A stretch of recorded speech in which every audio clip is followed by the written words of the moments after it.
La fe, visualización y creencia en la consecución del deseo. El segundo paso hacia la riqueza. La fe es el elemento químico primordial de la mente. Cuando la fe se mezcla con el pensamiento, el subconsciente capta la vibración, la traduce en su equivalente espiritual, y la transmite a la inteligencia universal, como en el caso de la plegaria. Las emociones de la fe, el amor y el sexo son las más poderosas entre las principales emociones positivas. Cuando se mezclan las tres, tienen el efecto de colorear el pensamiento de tal manera que éste alcanza al momento el subconsciente, y allí se transforma en su equivalente espiritual, la forma singular que induce una respuesta de la inteligencia infinita. Como acrecentar la fe tenemos un planteamiento que le ayudará a comprender mejor la importancia que el principio de auto-sugestión asume en la transmutación del deseo en su equivalente físico o monetario. La fe es un estado mental que se puede inducir, o crear, con la afirmación o con las repetidas instrucciones al subconsciente, a través del principio de autosugestión. Como ejemplo, considere el propósito por el que presumiblemente usted está leyendo este libro. El objetivo es, por supuesto, adquirir la capacidad de transmutar el pensamiento intangible del impulso del deseo en su contrapartida física, el dinero. Al llevar a cabo las instrucciones descritas en los capítulos sobre la autosugestión y el subconsciente, resumidas en el capítulo de la autosugestión, usted puede convencer al subconsciente de que cree que recibirá lo que está pidiendo, y ello actuará en esa creencia, que su subconsciente le devolverá en forma de fe, acompañada de planes precisos para procurar eso que usted desea. La fe es un estado mental que usted puede incrementar a voluntad una vez que haya dominado los 13 principios, porque se trata de un estado mental que crece voluntariamente, a través de la aplicación de esos principios. La repetición de la afirmación de órdenes a su subconsciente es el único método conocido del crecimiento voluntario de la emoción de la fe. Quizás el concepto le quede más claro con la siguiente explicación de la forma en que los hombres, a veces, se convierten en criminales. Para decirlo con las palabras de un famoso criminólogo, cuando los hombres entran por primera vez en contacto con el crimen, éste les repugna. Si siguen en contacto con él durante algún tiempo, se acostumbran, y lo toleran. Y si permanecen en contacto con el crimen durante el tiempo suficiente, acaban por aceptarlo y se dejan influir por él. Es el equivalente de decir que cualquier impulso de pensamiento que sea repetidamente encauzado hacia el subconsciente resulta aceptado e influye en el subconsciente, que procede a traducir ese impulso en su equivalente físico por el procedimiento más práctico que halle disponible. En relación con esto, vuelva a considerar la proposición de que todos los pensamientos que han sido emocionalizados y mezclados con la fe empiezan inmediatamente a traducirse en su equivalente física o en su contrapartida. Las emociones, o la porción sentimental, de los pensamientos, son los factores que dan vitalidad y acción a estos. Mezcladas con cualquier impulso de pensamiento, las emociones de la fe, el amor y el sexo le añaden más energía de la que tendría por sí sola. No solo los impulsos de pensamiento que se hayan mezclado con la fe, sino los que se mezclan con cualquiera de las emociones positivas, o de las negativas, pueden alcanzar el subconsciente, e influir en él. Nadie está condenado a la mala suerte. A partir de esta afirmación, usted comprenderá que el subconsciente traducirá en su equivalente físico un impulso de pensamiento de naturaleza negativa o destructiva con tanta facilidad como actuaría con pensamientos de naturaleza positiva o constructiva. Esto explica el extraño fenómeno que millones de personas experimentan, denominado infortunio o mala suerte. Hay millones de personas que se creen condenadas a la pobreza y al fracaso, por culpa de alguna fuerza extraña que creen no poder controlar. Ellos son los creadores de su propio infortunio, a causa de esta creencia negativa, que su subconsciente adopta y traduce en su equivalente físico. Este es un momento apropiado para sugerirle de nuevo que usted puede beneficiarse, transmitiendo a su subconsciente cualquier deseo que quiera traducir en su equivalente físico o monetario, en un estado de esperanza o convicción de que la transmutación tendrá lugar. Su convicción, o su fe, es el elemento que determina la acción de su subconsciente. No hay nada que le impida embaucar a su subconsciente al darle instrucciones a través de la autosugestión, tal como yo engañé al subconsciente de mi hijo. Para llevar a cabo este engaño de manera más realista, cuando se dirija a su subconsciente, compórtese tal como lo haría si ya estuviera en posesión del objeto material que está pidiendo. Su subconsciente traducirá en su equivalente físico, por el medio más práctico y directo, cualquier orden que se le dé en un estado de convicción o de fe en que la orden se llevará a cabo. Sin duda, se ha dicho bastante para señalar un punto de partida desde el cual uno puede, mediante la experimentación y la práctica, adquirir la capacidad de mezclar la fe con cualquier orden que se le dé al subconsciente. La perfección surgirá a través de la práctica. No puede aparecer por el mero hecho de leer las instrucciones. Es esencial para usted que estimule sus emociones positivas como fuerzas dominantes de su mente, y quite importancia y elimine las emociones negativas. Una mente dominada por emociones positivas se convierte en una morada favorable para el estado mental conocido como fe. Una mente así dominada puede, voluntariamente, darle al subconsciente instrucciones que éste aceptará y ejecutará de inmediato. La fe es un estado mental que se puede inducir mediante la autosugestión durante todas las épocas. Las religiones han exhortado a la humanidad en conflicto a tener fe en este o aquel dogma o credo, pero no han logrado explicar a las multitudes cómo tener fe. No han afirmado que la fe es un estado mental que se puede inducir mediante la autosugestión. En un lenguaje que cualquier ser humano normal podrá entender, describiremos todo lo que se sabe sobre el principio mediante el cual la fe puede aparecer donde ya no existe. Tenga fe en usted, fe en el infinito. Antes de empezar, debería recordar que la fe es el elixir eterno que da vida, poder y acción al impulso del pensamiento. Merece la pena leer el enunciado anterior una segunda vez, y una tercera, y una cuarta. Merece la pena leerlo en voz alta. La fe es el punto inicial de toda acumulación de riquezas. La fe es la base de todos los milagros y de todos los misterios que no se pueden analizar con los parámetros de la ciencia. La fe es el único antídoto conocido contra el fracaso. La fe es el elemento, el componente químico que, combinado con la plegaria, nos proporciona comunicación directa con la inteligencia infinita. La fe es el elemento que transforma la vibración ordinaria del pensamiento, creada por la mente finita del hombre, en su equivalente espiritual. La fe es el único agente a través del cual el hombre puede dominar la fuerza de la inteligencia infinita, y usarla. La magia de la autosugestión. La prueba es simple y fácil de demostrar. Va ligada al principio de autosugestión. Por lo tanto, centremos la atención en el tema de la autosugestión, para descubrir qué es y lo que se puede alcanzar con ella. Se sabe que uno llega, finalmente, a creer cualquier cosa que se repita a sí mismo, sea la afirmación verdadera o falsa. Si un hombre repite una mentira una y otra vez, con el tiempo aceptará esa mentira como algo cierto. Más aún, creerá que es cierta. Todo hombre es lo que es a causa de los pensamientos dominantes que él permite que ocupen su mente. Los pensamientos que un hombre adopta deliberadamente, y que anima con entusiasmo, y con los que combina una emoción o más, constituyen las fuerzas motivadoras que dirigen y controlan cada uno de sus movimientos, actos y hazañas. Aquí tenemos el enunciado de una verdad muy importante: los pensamientos combinados con cualquiera de las emociones constituyen una fuerza magnética que atrae otros pensamientos similares o relacionados. Un pensamiento así, magnetizado, con la emoción se puede comparar con una semilla que, cuando es plantada en terreno fértil, germina, crece y se multiplica una y otra vez, hasta que aquello que en un principio fue una semillita, se convierte en innumerables millones de semillas de la misma clase. La mente humana está constantemente atrayendo vibraciones que armonicen con aquella que la domina. Cualquier idea, plan, pensamiento o propósito que uno abrigue atrae infinidad de ideas afines, adhiere estas ideas a su propia fuerza, y crece hasta convertirse en el propósito maestro que domina y motiva al individuo en cuya mente se ha alojado. Volvamos ahora al punto inicial, para informarnos de cómo se puede plantar en la mente la semilla original de una idea. La información es fácil de entender. Cualquier idea, plan o propósito se puede injertar en la mente mediante la repetición del pensamiento. Por eso le damos instrucciones para que ponga por escrito un planteamiento de su propósito principal u objetivo primordial y preciso, lo memorice y lo repita en voz alta todos los días, hasta que las vibraciones auditivas hayan alcanzado su subconsciente.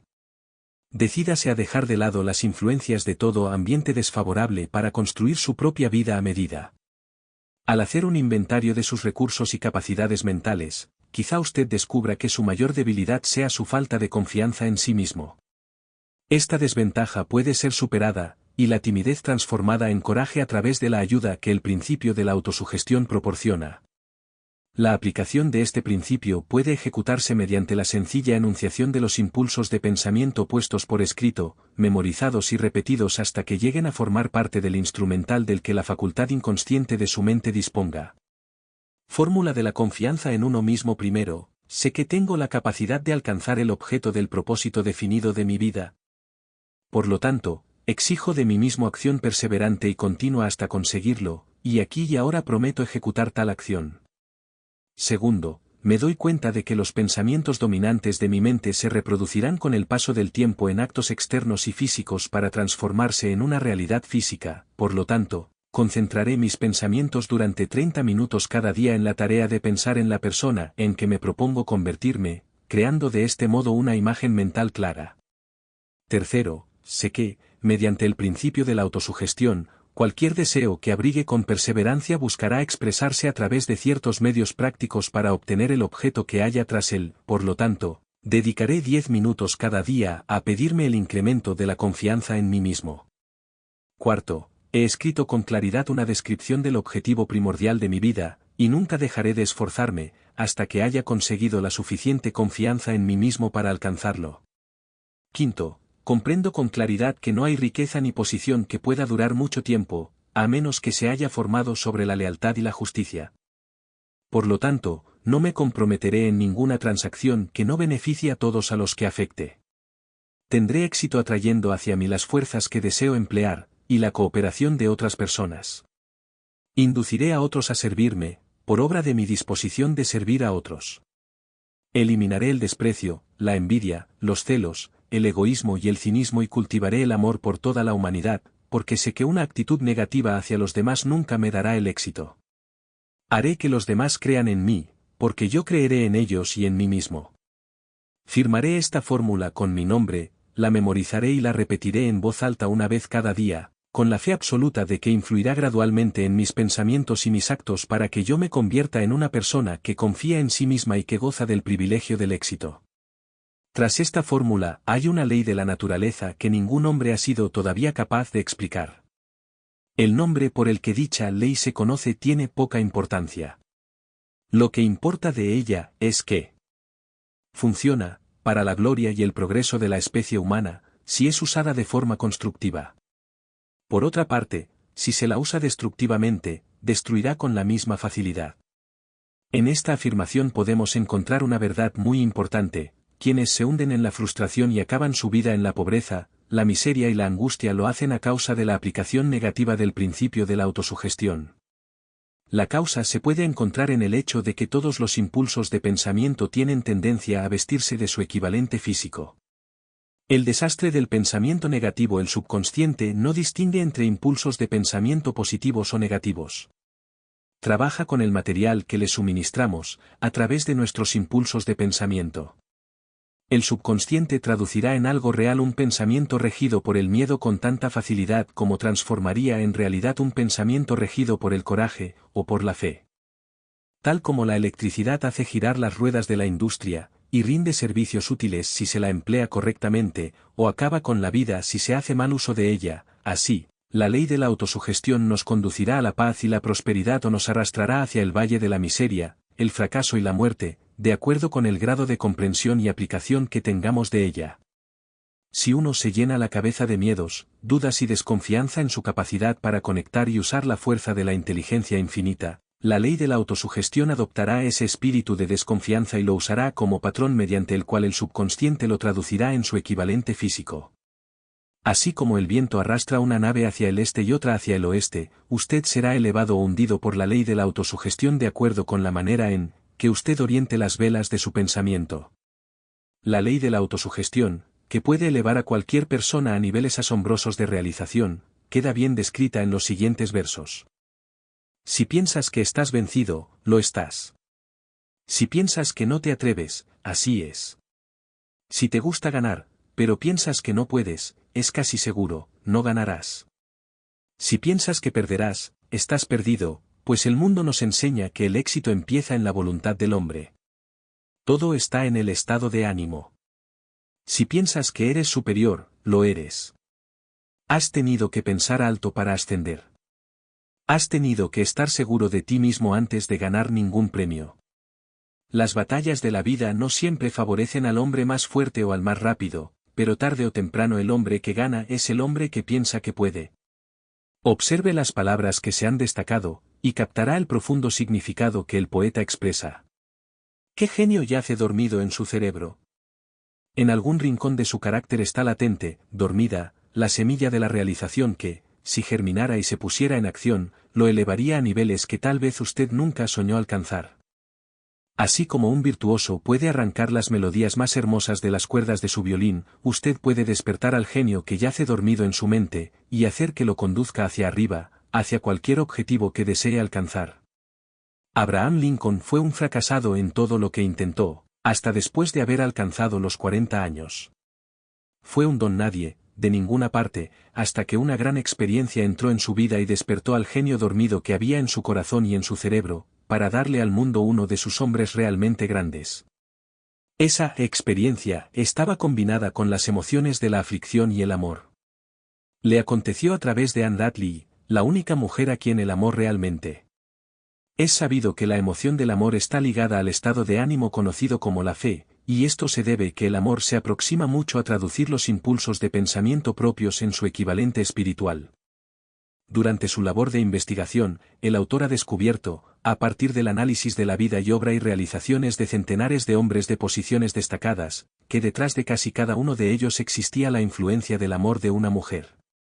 Si quiere pruebas del poder de la fe, examine las realizaciones de los hombres y mujeres que se han valido de ella. Jesús, el Nazareno, encabeza la lista. La base de la cristiandad es la fe, con independencia de cuántas personas hayan falseado o malinterpretado el significado de esa gran fuerza. La esencia de las enseñanzas y de las realizaciones de Cristo, que pueden haberse interpretado como milagros, son nada más y nada menos que fe. Si hay fenómenos milagrosos, se producen solo a través del estado mental conocido como la fe. Consideremos el poder de la fe, tal como nos la mostró un hombre bien conocido por toda la humanidad, el Mahatma Gandhi, de la India. En este hombre, el mundo tuvo uno de los ejemplos más sorprendentes de las posibilidades de la fe que conozca la humanidad. Gandhi ostentó más poder potencial que ningún otro de sus contemporáneos, y ello a pesar del hecho de que no contó con ninguna de las herramientas ortodoxas del poder, tales como dinero, barcos de guerra, soldados ni material bélico. Gandhi no tenía dinero, ni casa, ni siquiera ropas, pero tenía poder.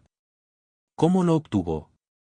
Lo creó a partir de su comprensión del principio de la fe, y mediante su capacidad para trasplantar esa fe al espíritu de 200 millones de personas. Gandhi consiguió la sorprendente proeza de influir en 200 millones de mentes para formar un conglomerado humano que se moviese al unísono, como un solo hombre. ¿Qué otra fuerza de este mundo, aparte de la fe, puede lograr tanto?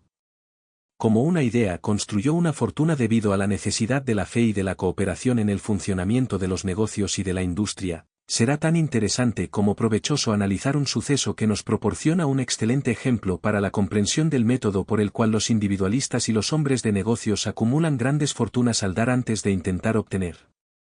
El suceso elegido para este ejemplo data de comienzos de siglo, cuando se estaba formando la United States Steel Corporation.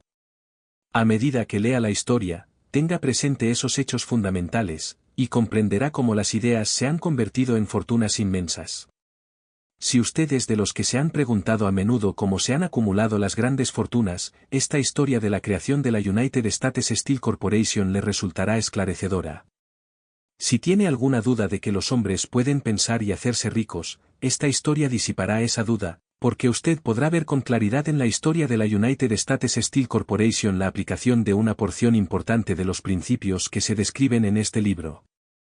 El asombroso relato del poder de una idea ha sido escrito de forma espectacular por John Lovell, del New York World Telegram, y la transcribimos con su cortesía. Un bonito discurso de sobremesa por $1.000 millones aquella noche del 12 de diciembre de 1900, en la que unos 80 miembros de la sociedad financiera se reunieron en el salón de banquetes del University Club, en la Quinta Avenida, para hacer los honores a un hombre joven del oeste de Estados Unidos, ni media docena de los invitados supuso que estaban a punto de presenciar el episodio más importante de la historia de la industria estadounidense.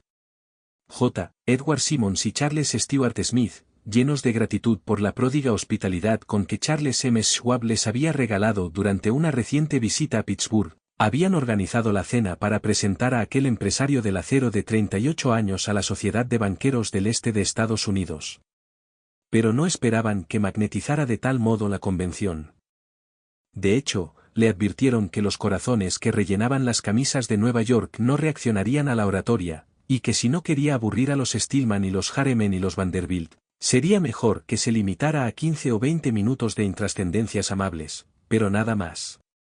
Incluso John Pierpont Morgan, sentado a la derecha de Schwab, como indicaba su dignidad imperial, se contentó con agradecer muy brevemente su presencia en la mesa del banquete. Y en lo que se refería a la prensa y al público, todo el asunto presentaba tan poco interés que los periódicos del día siguiente ni lo mencionaron. De manera que los dos anfitriones y sus distinguidos invitados probaron los habituales 7 u 8 platos. Hubo poca conversación, versara sobre lo que versase, fue parca y discreta. Aunque algunos de los banqueros y agentes de bolsa habían visto antes a Schwab, cuya carrera había florecido en los bancos de Monongahela, ninguno lo conocía bien. Pero, antes de que la velada acabara, ellos y Money Master Morgan quedarían admirados, y un bebé de $1.000 millones, la United States Steel Corporation, nacería allí. Quizás sea una lástima para la historia que no se haya hecho ninguna grabación del discurso de Charles Schwab en aquella cena. Sin embargo, tal vez se tratara de un discurso casero, con incorrecciones gramaticales, pues los perfeccionismos del lenguaje nunca le interesaron a Schwab, lleno de refranes y compaginado con ingenio. Pero, aparte de eso, obtuvo una fuerza y un efecto impresionantes sobre los $5.000 millones de capital estimado que los comensales representaban. Cuando terminó, y la reunión vibraba todavía con sus palabras, aunque Schwab había hablado durante 90 minutos, Morgan condujo al orador a una ventana apartada donde, balanceando las piernas en un alto e incómodo asiento, hablaron durante 1 hora más. La magia de la personalidad de Schwab se había puesto en acción con toda su potencia, pero lo más importante y perdurable fue el programa detallado y explícito que presentó para el engrandecimiento del acero. Muchos otros hombres habían tratado de interesar a Morgan en montar juntos un trust del acero a partir de combinaciones con empresas de pastelería, cables y flejes, azúcar, goma, whisky, aceite o goma de mascar. John W. Gates, el apostador, lo había urgido a hacerlo, pero Morgan no había confiado en él. Los hermanos Moore, Bill y Jim, mayoristas de Chicago que habían fusionado una fosforera y una corporación de galletitas, habían tratado de convencerlo, fracasando en su intento. Elbert H. Gary, el sacrosanto abogado del Estado, quiso atraerlo a su terreno, mas no llegó a ser lo bastante grande como para impresionarlo. Hasta que la elocuencia de Schwab elevó a J. P. Morgan a las alturas desde donde pudo visualizar los sólidos resultados del proyecto financiero más atrevido que se hubiera concebido nunca, la idea era considerada un delirante sueño de especuladores ingenuos. El magnetismo financiero que, hace una generación, empezó a atraer miles de compañías pequeñas y a veces ineficazmente dirigidas a combinaciones más grandes y competitivas, se ha vuelto operativo en el mundo del acero gracias a los artilugios de aquel jovial pirata de los negocios, John W. Gates. Este había formado ya la American Steel and Wire Company con una cadena de pequeñas empresas, y junto con Morgan había creado la Federal Steel Company. Pero al lado del gigantesco trust vertical de Andrew Carnegie, dirigido por sus 53 accionistas, esas otras combinaciones resultaban insignificantes. Podían combinarse como mejor les pareciese, pero ni todas juntas harían mella en la organización de Carnegie, y Morgan lo sabía. El viejo escocés excéntrico también lo sabía. Desde las majestuosas alturas de Esquivo Castle había visto, primero divertido y luego con resentimiento, los intentos de las pequeñas compañías de Morgan entremetiéndose en sus negocios. Cuando esos intentos se tornaron demasiado importantes, el mal genio de Carnegie se convirtió en ira y en deseos de venganza. Decidió duplicar cada fábrica suya por cada una que sus rivales poseyeran. Hasta entonces no había tenido interés en cables, tubos, flejes ni planchas. En cambio, se contentaba con venderle el acero en bruto a esas compañías y las dejaba que trabajaran en la especialización que quisieran. Ahora, con Schwab como jefe y lugarteniente capaz, planeaba arrinconar a sus enemigos contra la pared. Así fue como Morgan vio la solución a su problema de combinaciones en el discurso de Charles M. Schwab. Un trust sin Carnegie, el gigante, no sería ningún trust, sino un pastel de ciruelas sin ciruelas. El discurso de Schwab de aquella noche del 12 de diciembre de 1900 aportó la sugerencia, que no la solicitud, de que el vasto imperio Carnegie podía llegar a estar bajo la sombra de Morgan. Habló del futuro mundial del acero, de reorganización en aras de la eficiencia, de especialización, de deshacerse de compañías improductivas, de la concentración del esfuerzo en las propiedades florecientes, de ahorros en el tráfico de mineral bruto, de ahorros en los departamentos directivos y administrativos, de captar mercados extranjeros. Más que todo eso, les dijo a los bucaneros que había entre ellos donde estaban los errores de su piratería habitual. Sus propósitos, suponía él, habían sido crear monopolios, aumentar los precios y pagarse a sí mismos dividendos exagerados más allá de todo privilegio. Con su estilo campechano, Schwab condenó ese sistema. La estrechez de miras de semejante política, dijo a su auditorio, residía en el hecho de que restringía el mercado en un momento en que todo pugnaba por la expansión. Abaratando el coste del acero, explicó, se crearía un mercado expansivo, se idearían más usos para el acero y se captaría una parte considerable del mundo de la industria. En realidad, aunque él no lo supiese, Schwab era un apóstol de la moderna fabricación en serie. Así acabó la cena en el University Club. Morgan se fue a su casa, para pensar en las predicciones de progreso de Schwab. Schwab regresó a Pittsburgh, a dirigir el negocio siderúrgico para Wyandra Carnegie, mientras Gary y todos los demás volvían a sus teletipos, para especular, anticipándose al próximo movimiento. No tardó mucho en suceder. A Morgan le llevó más o menos una semana digerir el festín de razonamientos que Schwab le había puesto delante. Cuando se aseguró de que no iba a sufrir ninguna indigestión financiera, llamó a Schwab, y se encontró con un hombre bastante reticente. Al señor Carnegie, le dijo Schwab, quizá no le alegrara mucho descubrir que el presidente de su conglomerado de empresas había estado coqueteando con el emperador de Wall Street, el barrio que Carnegie había resuelto no pisar jamás. Entonces John W. Gates, que hacía de intermediario entre Morgan y Schwab, sugirió que si Schwab estuviera casualmente de paso por el Bellevue Hotel, de Filadelfia, J. P. Morgan podía coincidir con él en el mismo sitio. Sin embargo, cuando Schwab llegó, Morgan se hallaba enfermo en su casa de Nueva York, y, presionado por el hombre mayor, Schwab viajó a Nueva York y se presentó ante la puerta de la biblioteca del financiero.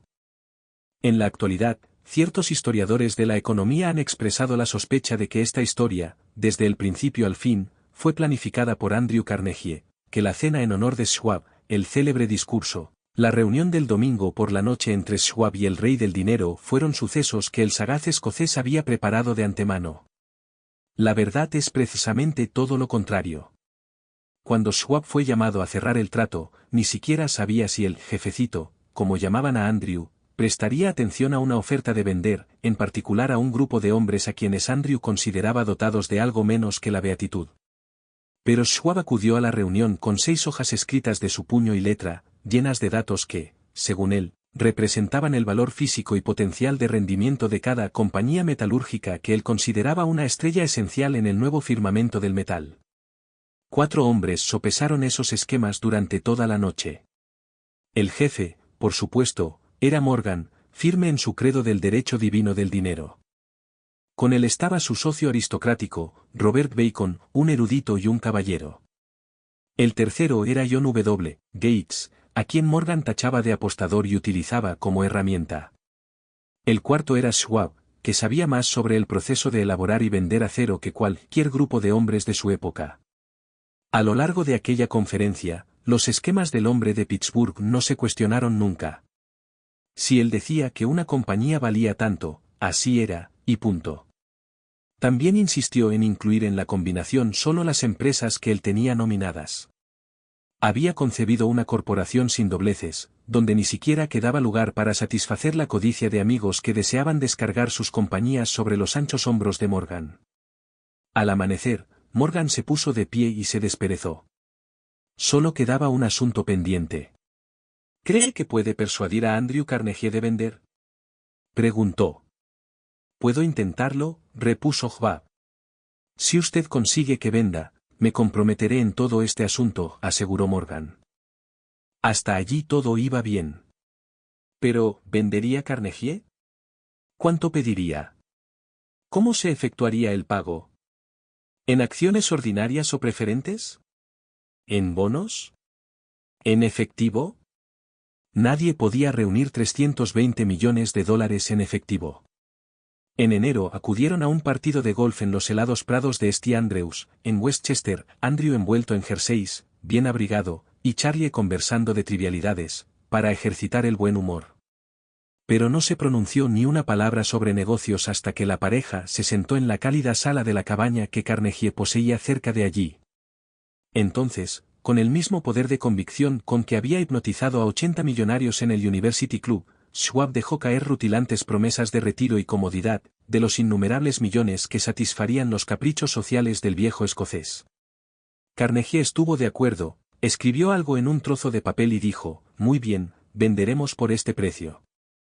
La cifra era de unos 400 millones de dólares y surgió a partir de los 320 millones que Schwab había previsto como precio básico, añadiéndole 80 millones para recuperar el valor aumentado sobre el capital previsto durante los últimos 2 años. Más tarde, en la cubierta de un transatlántico, el escocés le decía arrepentido a Morgan, ojalá te hubiera pedido 100 millones más. Si me los hubieras pedido, te los hubiese dado, le respondió Morgan, amable.